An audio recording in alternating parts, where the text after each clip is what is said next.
تائید میں کوئی ایسی روایت لینا جس میں محدثین کا اختلاف ہو، تائید میں یہ بالکل درست ہے، آپ بھی لیں۔ تائید کا مطلب ہوتا ہے کہ اس کی اصل جڑ موجود ہے۔ رفع الیدین کا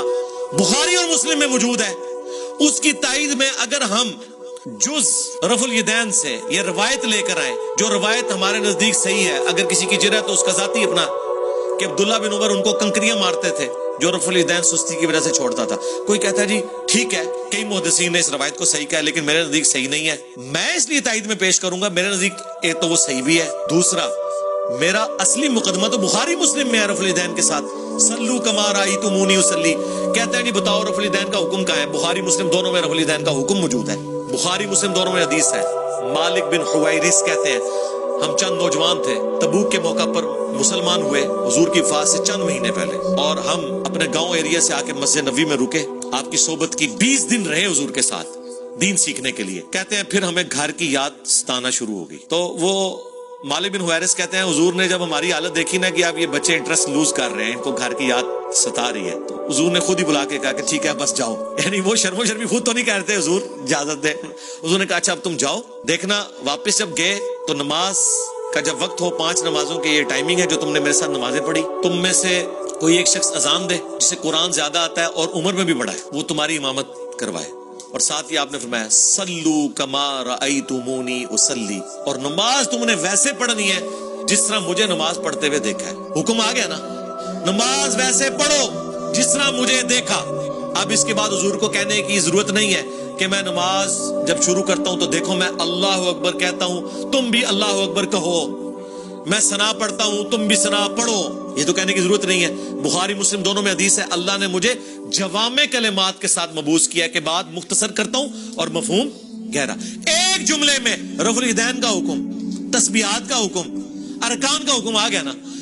مالک بن حویرث جو یہ حدیث روایت کر رہے ہیں انہی سے پوچھ لیں کہ حضور نماز کیسے پڑھتے تھے، وہ تابعین کو نماز سکھا رہے ہیں اور کہہ رہے ہیں کہ اس وقت نماز پڑھنے کا میرا ارادہ نہیں تھا، میں صرف اس لیے نماز پڑھ رہا ہوں تاکہ تمہیں بتاؤں کہ نبی علیہ السلام نماز کیسے پڑھتے ہیں۔ بخاری مسلم دونوں میں موجود ہے، انہوں نے نماز شروع کی تو دونوں ہاتھ کانوں تک اٹھائے، مسلم میں کانوں تک ہے اور بخاری میں صرف الفاظ ہیں کہ ہاتھ اٹھائے۔ جب رکوع میں جانے لگے تو دونوں ہاتھوں کو بلند کیا کانوں تک، یعنی انگلیوں کے پورے کانوں کی سیدھ میں اور ہتھیلیاں کندھے کی سیدھ میں، اور رکوع سے سر اٹھایا تو ایسا کیا، اور بخاری میں یہاں تک ہے۔ تو ہم تو اصلی روایتیں بخاری مسلم میں جس پہ ساروں کا اتفاق ہے، جسے کوئی ضعیف نہیں کہتا،